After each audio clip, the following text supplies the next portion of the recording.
Hello, everyone, and welcome back to another episode of OET Roadmap, where we help healthcare professionals develop the advanced listening skills needed to succeed in OET Listening Part C through realistic medical discussions. If you're preparing for the Occupational English Test, you already know that Part C is not about memorizing vocabulary. Instead, it's about understanding how specialists think, how they explain complex concepts, and how they justify clinical decisions.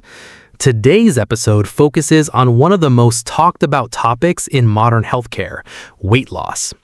At first glance, weight loss may seem like a straightforward issue.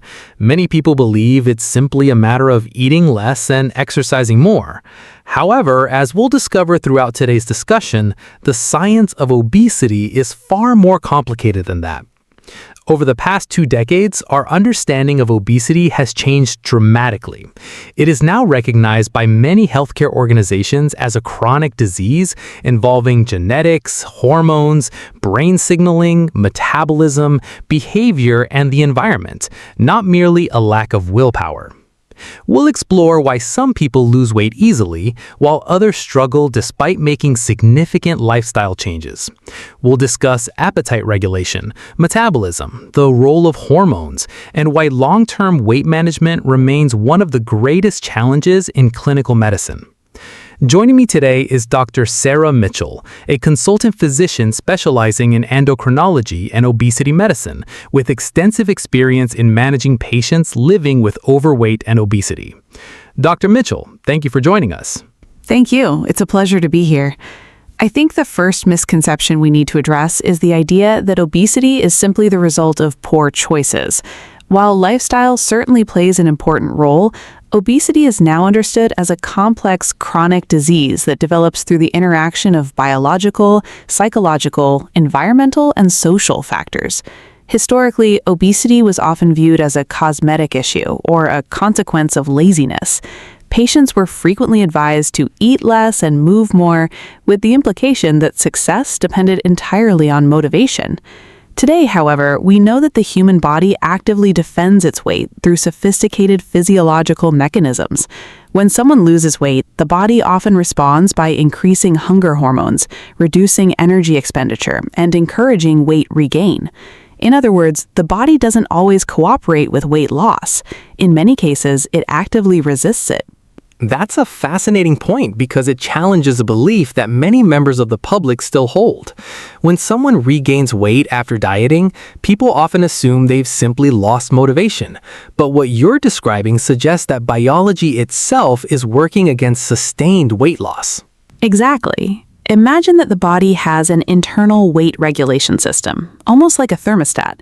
When body weight decreases significantly, the brain interprets this as a potential threat to survival. Even though food is widely available in modern society, our physiology evolved during periods when famine was common. As a result, several biological responses occur simultaneously. Appetite increases, satiety signals become weaker, metabolism slows, the muscles become slightly more energy efficient. All of these changes are designed to restore the lost weight. This explains why maintaining weight loss is often much more difficult than losing weight initially. One question patients often ask is why 2 people following the same diet can achieve completely different results. Is there really such a thing as a slow metabolism, or is that simply an excuse? It's a great question because the answer is more nuanced than many people expect. Metabolism does vary between individuals, but usually not to the dramatic extent that people imagine. More importantly, weight regulation depends on many interacting factors. For example, genetics influence appetite and fat storage, sleep affects hunger hormones, stress influences eating behavior, medications may promote weight gain, endocrine disorders occasionally contribute. The gut microbiome may also play a role. Even 2 individuals with identical calorie intake may differ in spontaneous physical activity, resting metabolic rate, and hormonal responses. So when we compare patients, we're not comparing identical biological systems. That seems particularly important for healthcare professionals because we need to avoid making assumptions about patients.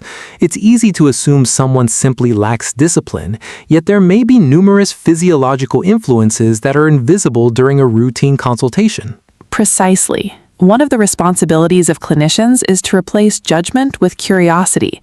Instead of asking, why doesn't this patient have more willpower? We should ask, what biological, psychological, or environmental factors are making weight management difficult for this individual? That shift in thinking transforms the clinical relationship. Patients who feel understood are often much more willing to engage in long-term treatment. Many people imagine hunger begins in the stomach, but is that actually true? Not entirely. Although the stomach contributes important signals, appetite is primarily regulated by the brain, particularly an area called the hypothalamus.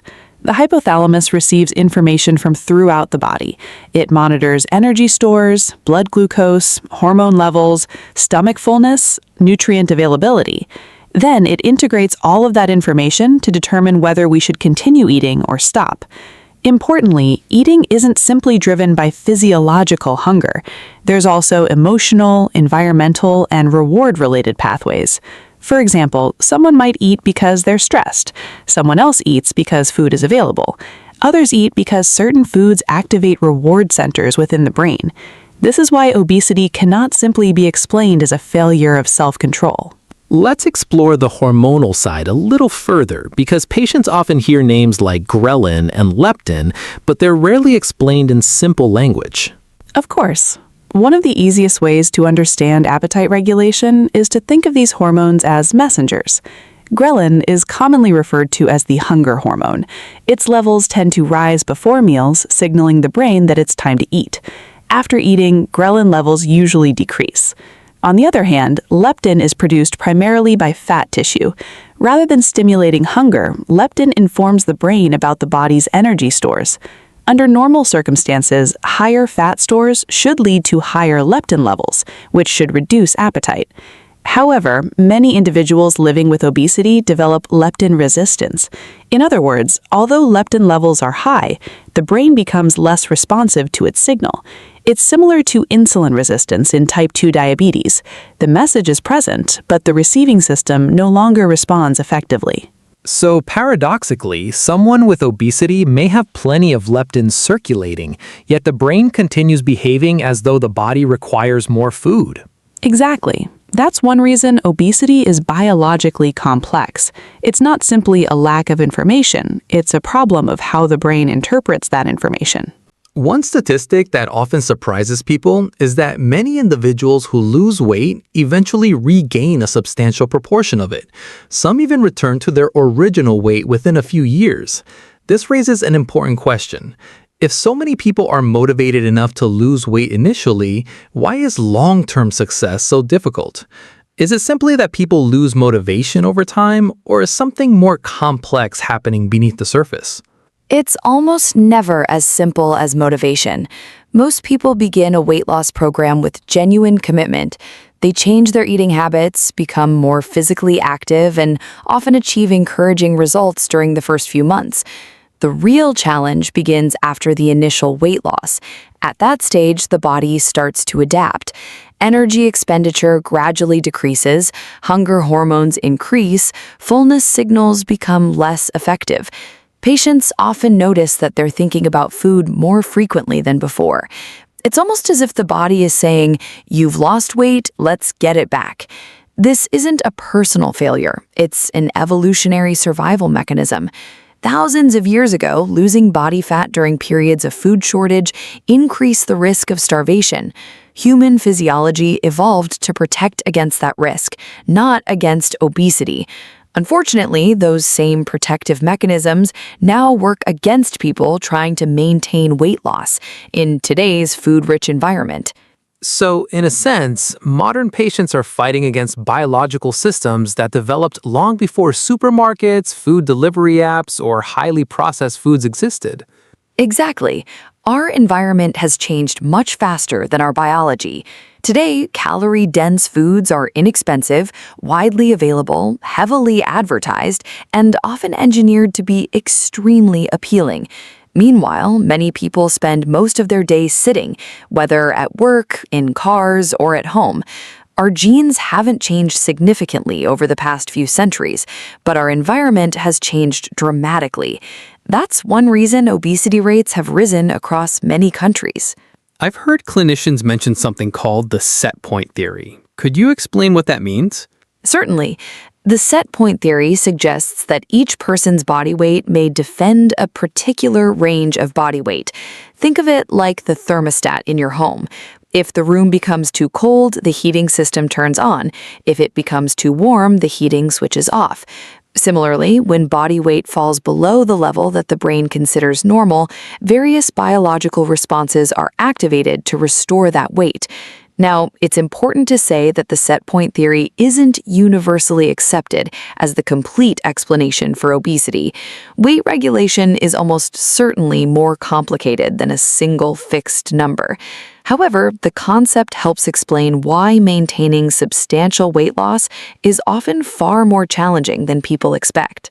So the body isn't necessarily trying to make someone overweight. Rather, it's trying to preserve what it currently recognizes as its normal state. Precisely. If someone has lived with obesity for many years, the body may begin defending that higher weight. That's why maintaining weight loss usually requires long-term behavioral changes and, in some cases, medical treatment. We've spoken quite a lot about biology, but not everyone eats because they're physically hungry. Many patients describe eating when they're stressed, anxious, lonely, or even bored. How significant is emotional eating in obesity medicine? It's extremely significant. One of the biggest misconceptions is that every episode of eating reflects physiological hunger. In reality, eating behavior is influenced by emotions, habits, social situations, cultural traditions, and learned behaviors. For some people, food becomes a coping mechanism. Stressful day at work, they reach for chocolate. Feeling isolated, they order takeaway. Celebrating good news, they eat more. Comfort eating often provides temporary emotional relief because certain foods stimulate reward pathways in the brain. Unfortunately, the relief is usually short-lived. Many patients then experience guilt, frustration, or disappointment, creating a cycle that's difficult to break. That seems particularly important because if emotional eating is driving the behavior, simply prescribing a diet may not address the underlying problem. Exactly. If we treat only the food without understanding the emotion behind it, we're addressing the symptom rather than the cause. That's why behavioral therapy, psychological support, and motivational interviewing have become increasingly important components of obesity management. Let's move beyond the individual for a moment. To what extent is obesity a consequence of our environment rather than personal responsibility? It's both. Personal choices certainly matter. However, those choices are made within an environment that strongly influences behavior. Consider how frequently we're exposed to food advertising. Highly processed snacks are available almost everywhere. Portion sizes have increased. Many workplaces encourage prolonged sitting. Urban environments may discourage walking. Fast food is often cheaper and more convenient than healthier alternatives. All of these factors make healthy choices more difficult. That's why public health experts increasingly describe obesity as an environmental as well as a medical issue. So, when we advise patients to make healthier choices, we should also recognize that those choices don't occur in isolation. Exactly. Healthcare professionals need to appreciate the barriers patients face. It's much easier to recommend fresh meals and regular exercise than it is for someone working 2 jobs, caring for children, and living in an area with limited access to affordable, healthy food. Empathy is essential. One phrase that almost everyone has heard is, weight loss is simply calories in versus calories out. Technically speaking, that's true, isn't it? At a basic level, yes. According to the laws of physics, body weight changes when energy intake differs from energy expenditure. However, from a clinical perspective, that statement is incomplete. The real question isn't whether energy balance matters. Of course it does. The more important question is what influences energy intake, what influences energy expenditure, and why do these vary so dramatically between individuals? Hormones influence appetite, sleep influences hormones, stress influences food choices, medications may increase hunger. Depression may reduce physical activity. Pain may limit exercise. So while energy balance remains the underlying principle, human behavior and physiology determine how easily someone achieves that balance. That's an important distinction. Understanding the equation is one thing. Helping a patient live with it every day is something completely different. Exactly. Medicine isn't just about explaining biology. It's about helping real people apply that knowledge within the realities of their everyday lives. We've spent the first part of today's discussion exploring the science behind obesity and why long-term weight management is far more complex than simply eating less. Let's imagine now that you're sitting in your outpatient clinic. A 48-year-old patient has been referred by their general practitioner. The referral letter simply says, "Progressive weight gain over the last 10 years. Please assess." When that patient walks into your consultation room, what's the very first thing you're thinking? That's an excellent scenario because it reflects real clinical practice. The first thing I'm not thinking is, how could I make this patient lose weight? Instead, I'm asking myself a much broader question. Why has this individual developed obesity, and what factors are keeping it in place?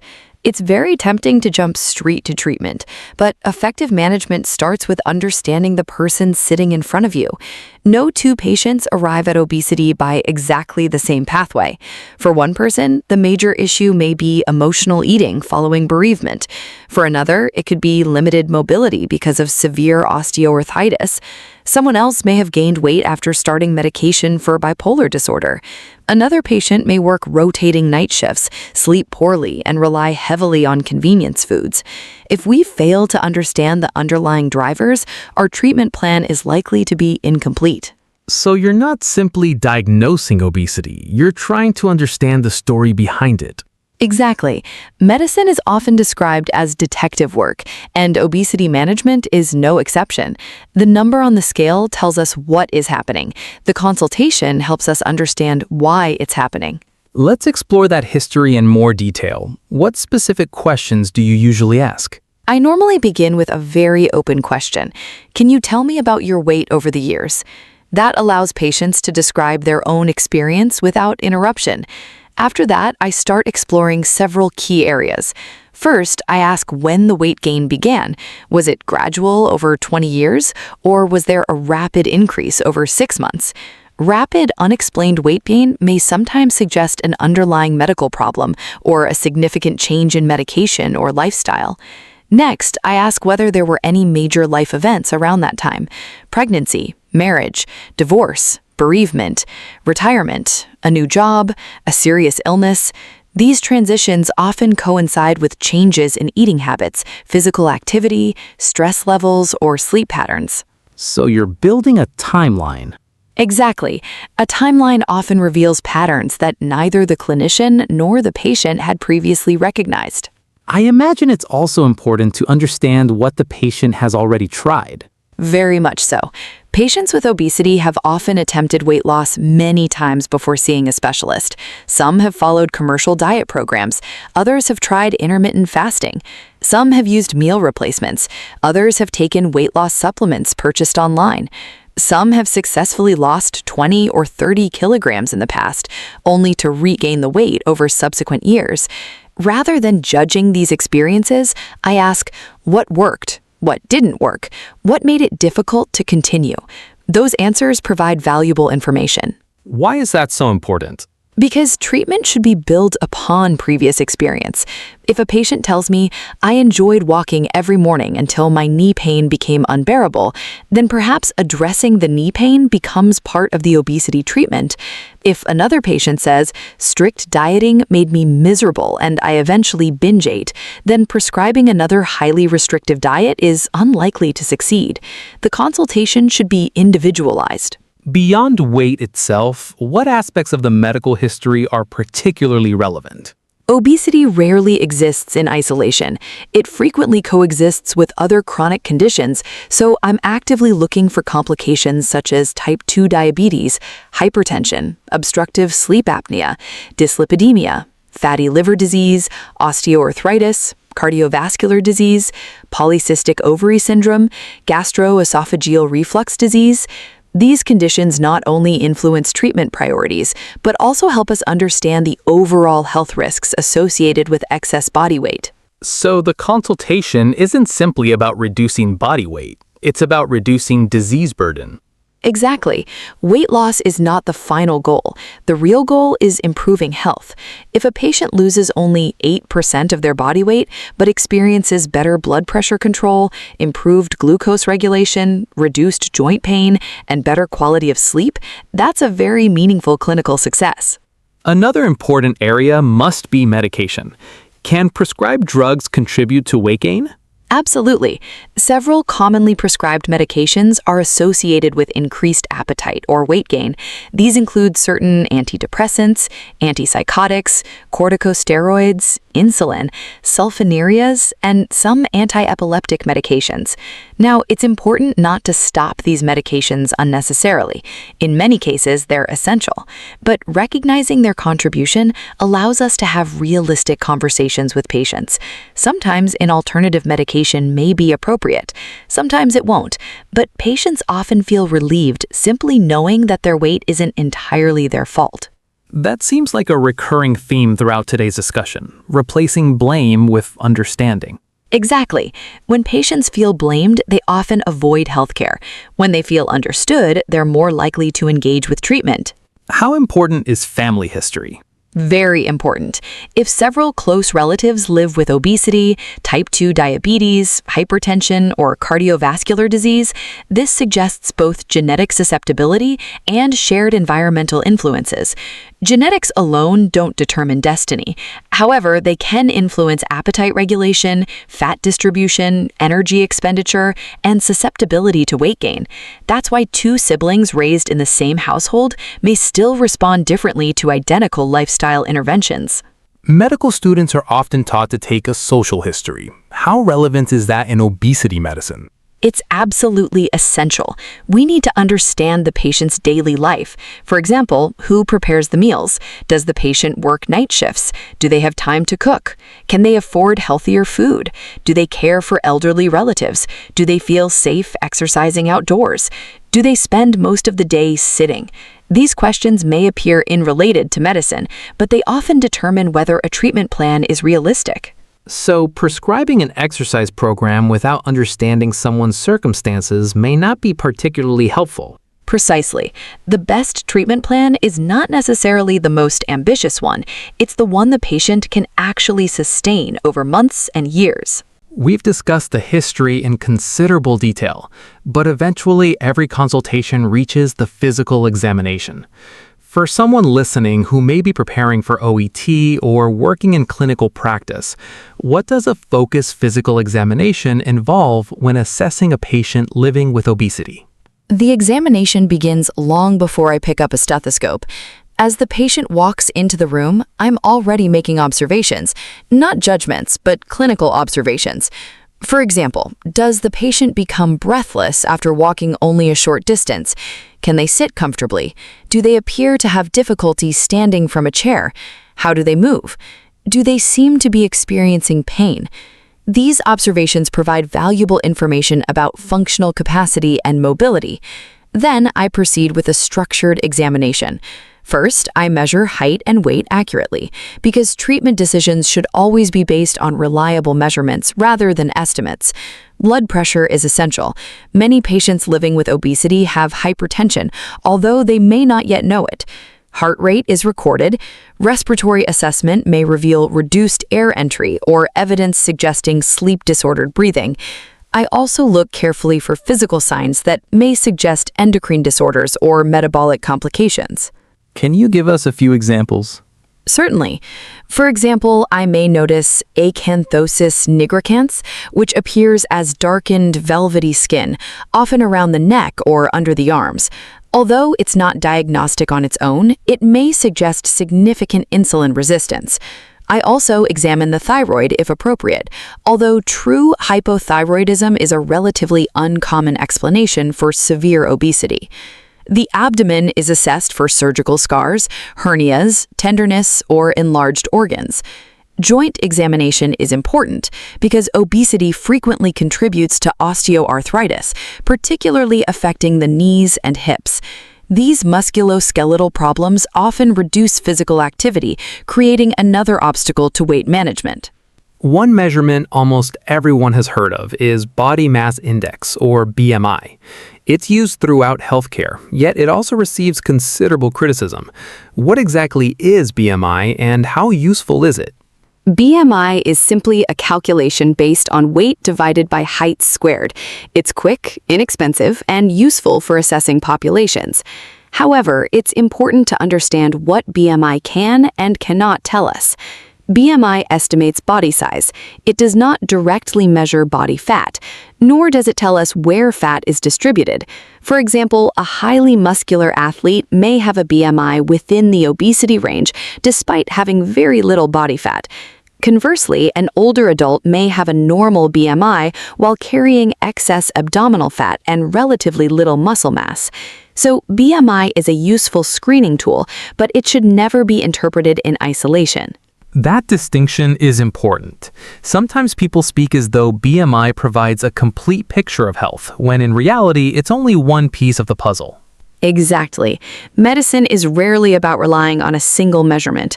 Clinical decisions should always integrate history, examination, investigations, and the patient's overall health profile. You mentioned that BMI doesn't tell us where fat is located. Why is fat distribution so important? Because not all body fat behaves in the same way.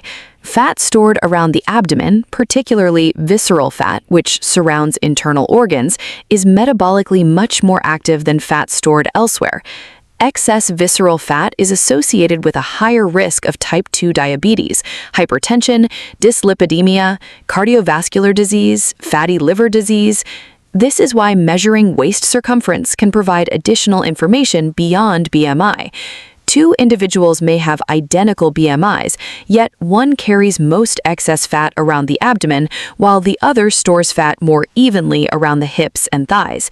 Their long-term health risks may differ significantly. So, body weight alone doesn't tell the whole story. Where that weight is carried also matters. Very much so. As clinicians, we're interested not only in how much fat someone has, but also where it's located and how it's affecting metabolic health. Some clinics now use body composition analyzers. Are they genuinely useful, or are they simply sophisticated weighing scales? They can be helpful, provided we understand their limitations. Body composition analysis attempts to estimate body fat, lean muscle mass, body water. Sometimes visceral fat estimates are also provided. These measurements can be motivating for patients because they shift attention away from body weight alone. For example, someone beginning resistance training may gain muscle while losing fat. Their overall weight might change very little. If we focus only on the scales, both clinician and patient may mistakenly believe no progress has been made. However, body composition measurements should be interpreted cautiously because different devices vary in accuracy. After completing the history and examination, what blood tests would you normally request? The investigations depend on the individual patient, but generally we're looking for two things. First, obesity-related complications. Second, possible contributing medical conditions. Common investigations include fasting glucose or HbA1c, lipid profile, liver function tests, kidney function, thyroid function when clinically indicated. In selected patients, additional endocrine investigations may be appropriate if the history or examination raises suspicion of an underlying disorder. The important point is that routine testing should always be guided by clinical reasoning rather than ordering every available investigation. So, investigations are used to answer specific clinical questions rather than simply collecting information. Exactly. Every test should have a purpose. One phrase we hear increasingly is risk stratification. What does that mean in obesity medicine? Risk stratification means assessing how obesity is affecting the patient's overall health and determining who requires the most intensive intervention. For example, imagine two patients with the same BMI. The first has normal blood pressure, normal glucose levels, good mobility, and no significant complications. The second has type 2 diabetes, severe sleep apnea, fatty liver disease, hypertension, and osteoarthritis. Although both patients meet the definition of obesity, their clinical priorities are very different. Risk stratification helps us decide how urgently treatment is required, which interventions are most appropriate, and how closely the patient should be followed. So, obesity management isn't simply about chasing a target weight. It's about reducing the risk of future disease while improving current health. Precisely. One of the biggest mistakes people make is assuming that success should be measured only by kilograms lost. In reality, meaningful success may include improved blood glucose control, lower blood pressure, reduced sleep apnea symptoms, better mobility, less joint pain, improved quality of life, and greater confidence in maintaining healthy behaviors. Those outcomes matter enormously to patients. That is a profound shift in perspective, Dr. Sarah. It really underscores what we mentioned at the beginning. Managing obesity in a clinical setting requires much more than just hand-scribing a standard diet sheet. It demands an understanding of the intricate biological pathways that are actually driving the patient's physiology. Absolutely. As healthcare professionals, once we stop viewing obesity as a moral failing and start treating it as a complex neuroendocrine disorder, our approach changes entirely. We move away from prescribing willpower and we start designing comprehensive, scientifically backed long-term management strategies that work with the patient's biology rather than fighting against it. A powerful note to conclude the first part of our discussion. Dr. Mitchell, thank you for breaking down these complex mechanisms so clearly for us today. Thank you. It's been a pleasure, and I look forward to diving deeper into this. And to our listeners, especially those preparing for your OET exam, remember that in Part C, capturing these shifts in clinical perspective and understanding the rationale behind expert opinions is exactly what you are being tested on. In Part 2 of this series, we will take this foundation and look at the practical side, exploring modern pharmacological interventions, the reality of metabolic adaptation during weight loss, and how to tailor communication to improve patient adherence. Until next time, keep practicing, and thank you for listening to OET Roadmap.